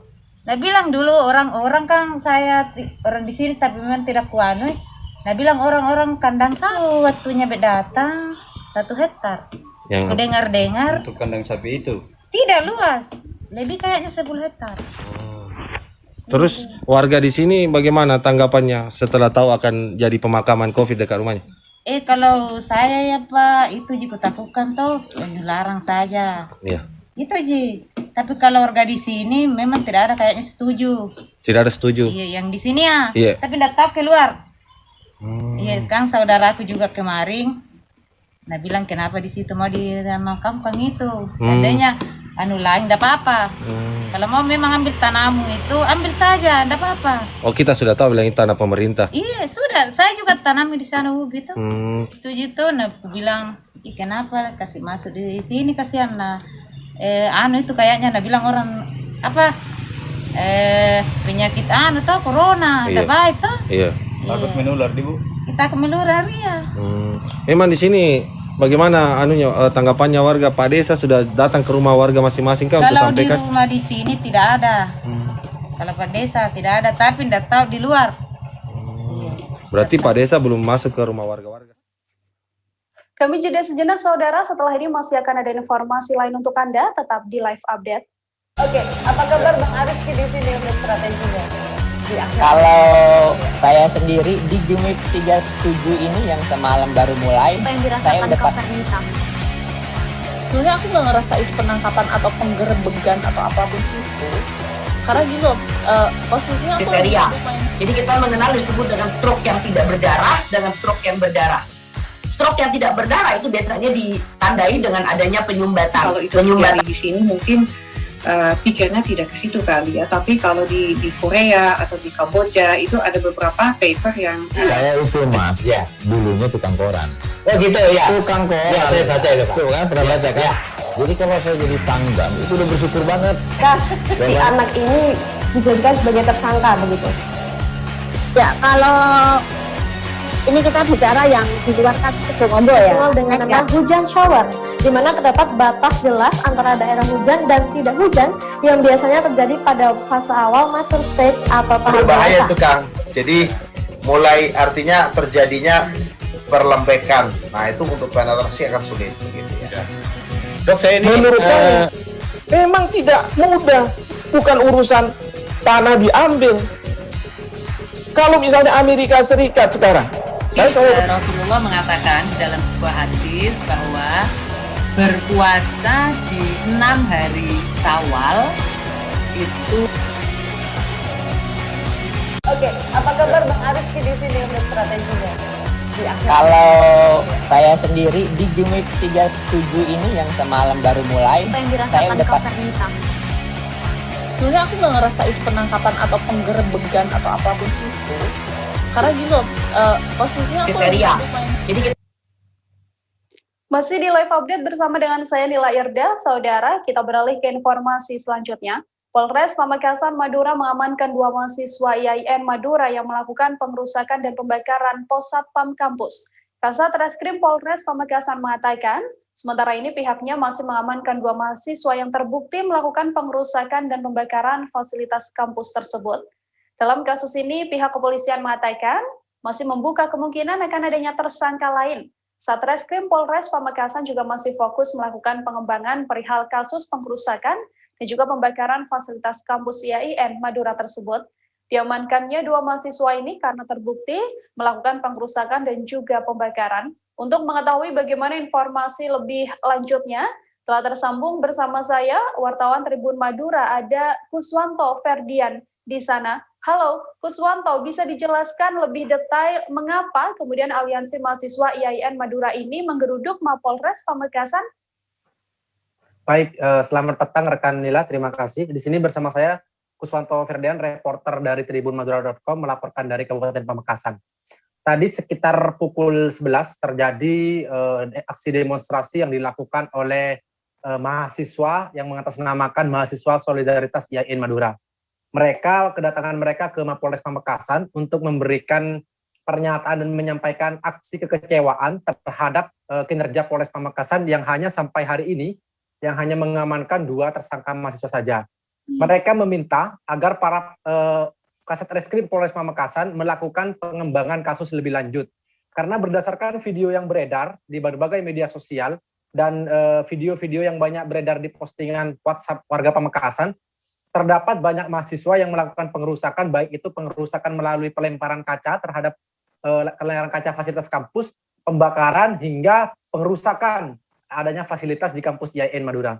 Begitu, rekan Nila. Terkait hal ini, untuk informasi jumlah tersangka yang diamankan, kemudian update terkini tentang kemungkinan adanya tersangka lain seperti apa, Kuswanto? Baik, rekan Nila, sampai saat ini informasi yang sudah saya dapat masih 2 tersangka yang diamankan. 2 tersangka ini berinisial IF dan DA. Mengapa diamankannya 2 tersangka ini? Karena Polres Pamekasan sudah mengantongi bukti yang sangat jelas berupa rekaman hasil CCTV yang sudah didapatkan dari pelapor dan juga dari para saksi, sehingga 2 tersangka ini saat ini sedang mendekam di Balai Jeruji Tahanan Mapolres Pamekasan.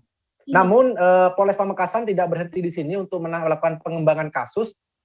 Berdasarkan hasil wawancara yang sudah saya lakukan dengan Kasat Reskrim Pamekasan, masih kemungkinan ada tersangka lain yang akan diamankan terhadap adanya insiden pembakaran, pengerusakan, dan perusakan fasilitas kampus yang terjadi di IAIN Madura. Jadi rekan Nila, para mahasiswa itu saat melakukan demonstrasi, melakukan pembakaran pos satpam yang ada di depan kampus IAIN Madura. Pada saat itu, aksi dilakukan pada hari Jumat, tanggal 30 Juli 2021.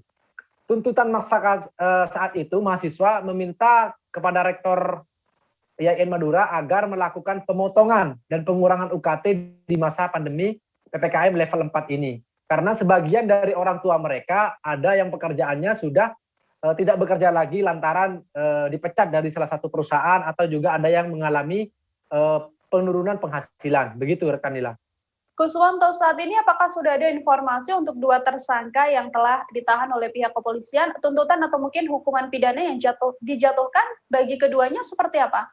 Sementara ini saya masih belum mendapatkan konfirmasi lebih lanjut, rekan Nila, karena tadi saat hasil wawancara, Reskrim Pamekasan masih melakukan pengembangan ya. Artinya tidak hanya 2 tersangka ini, kemungkinan nanti akan ada tersangka lain, karena korlap aksi masih belum dilakukan pemanggilan.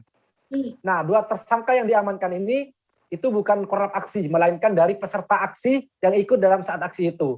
Nah, sedangkan korlap aksi masih belum dimintai keterangan sampai detik hari ini, masih belum dimintai keterangan. Jadi kemungkinan nantinya akan ada tersangka lain yang akan diamankan oleh anggota Satreskrim Polres Pamekasan. Untuk update lebih lanjut, apabila nanti ada penangkapan tersangka lebih lanjut, akan saya informasikan melalui berita. Begitu rekan Nila. Baik, terima kasih Kuswanto atas laporan Anda. Untuk mengetahui informasi lebih lengkapnya, Saudara, wartawan Kiswanto juga telah menghimpun wawancara dengan Kasat Reskrim Polres Pamekasan dan juga Korlap Aksi. Berikut laporannya untuk Anda. Assalamualaikum warahmatullahi wabarakatuh. Perkenalkan, saya Kasat Reskrim Pamekasan, AKP Tommy Prambanan. Saat ini ya ini sudah 1 bulan saya menjabat sebagai Kasat Reskrim Polres Pamekasan. Saya berdiri di sini,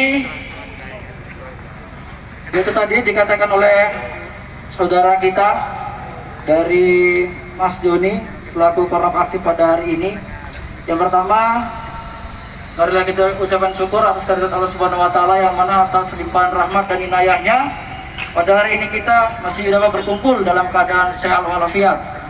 Meski saat ini masih dalam situasi pandemi COVID-19, alhamdulillah di sini rekan-rekan juga melaksanakan kegiatan ini dengan sehat dan semangat. Dan juga sekali lagi permohon maaf dari Bapak Kapolres karena saat ini beliau masih ada kegiatan sehingga kali ini kegiatan ini beliau tidak dapat hadir. Yang selanjutnya di sini apa yang sudah disampaikan oleh Mas Doni dan teman-teman tadi, itu saya yang pertama kali yaitu mengapresiasi dulu. Mengapresiasi karena aksi yang pada siang hari ini itu bentuknya diskusi ataupun juga tidak adanya tindakan anarkis di sini.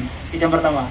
Yang kedua, saya juga mengapresiasi ke rekan-rekan seluruhnya ini tadi yang hadir pada hari ini peduli dengan Polres Pamekasan terkait dengan adanya tindakan-tindakan yang memang di luar dari harapan kita. Saya terima kasih. Yang lalu tentunya menyampaikan pendapat di muka umum itu merupakan hak konstitusional dari rekan-rekan semuanya. Tentunya semua itu ada ketentuan-ketentuan di dalamnya. Baik itu memberitahukan kepada pihak berwajib, baik itu tidak melakukan hal-hal yang berkaitan dengan anarkis. Kita beralih ke informasi selanjutnya, Saudara. Tabrakan sepeda motor terjadi di Jalan Timur 2, Umbul Harjo, Kota Yogyakarta pada Senin malam. 2 pengendara dinyatakan meninggal dunia di lokasi kejadian, sementara beberapa lainnya mengalami luka berat dan juga cedera kepala. Kedua pengendara yang terlibat kecelakaan mengalami luka yang cukup serius sehingga nyawanya tak bisa tertolong. Polisi menduga insiden kecelakaan yang menewaskan 2 pengendara sepeda motor tersebut lantaran salah satu pengendara tidak mengutamakan pengguna jalur utama. Bagaimana informasi terkait kecelakaan tersebut? Telah tersambung bersama saya, wartawan Tribun Jogja, ada Miftahul Huda di sebelah sana. Halo Miftahul, selamat petang. Ya, halo, selamat petang rekan Nila. Selamat petang, Miftahul, bisa dijelaskan untuk kronologi insiden kecelakaan sepeda motor ini seperti apa informasi yang Anda dapatkan? Baik, insiden kecelakaan yang melibatkan 2 kendaraan sepeda motor itu terjadi pada Senin malam sekitar pukul 21.15. Insiden itu bermula ketika salah satu pengendara motor jenis Honda Beat dikendarai atas nama AD dan rekannya Tamara Jihan. Dia mengarah dari Jalan Gondosuli Umbul Harjo menuju ke Jalan Timoho. Dan tak disangka dari arah berlawanan, yaitu dari arah utara ke selatan, ketika sampai di Simpang 4 Jalan Timoho, terjadilah insiden kecelakaan. Dan saat itu kondisi cukup gelap dan banyak terjadi korban. Begitu Nila. Miftahul, benarkah informasi bahwa korban ini mengembuskan nafas terakhir di lokasi kejadian? Seperti apa informasinya? Baik, perlu diketahui untuk pengendara AD dan BW itu dinyatakan meninggal dunia di lokasi kejadian karena tidak sempat tertolong meskipun beberapa ambulans sempat datang ke lokasi dan untuk berupaya untuk memberikan pertolongan. Inilah. Untuk saat ini, untuk pengendara yang berhasil selamat dari kecelakaan tersebut, kondisinya seperti apa? Baik, seluruh korban selamat dari insiden kecelakaan itu masih menjalani perawatan di Rumah Sakit Dr. Sarjito, Nila, dan kondisinya cukup parah karena keduanya mengalami cedera kepala dan terjadi pendarahan dari telinga dan juga hidung serta beberapa tulang rusuk yang mengalami patah tulang. Begitu, Nila. Sudahkah diketahui untuk lebih pasti, Miftahul, apa sebenarnya penyebab dari kecelakaan ini?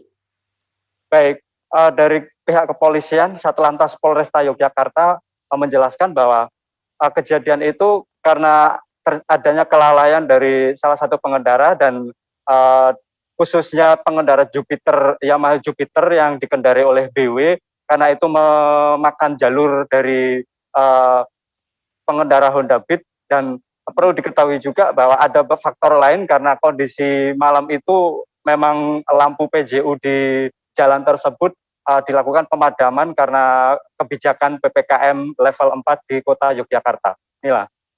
Di lokasi kejadian, Miftahul, berdasarkan laporan Anda, apakah memang baru pertama kali ini terjadi kecelakaan atau mungkin sebelumnya sudah juga pernah terjadi kecelakaan di tempat yang sama?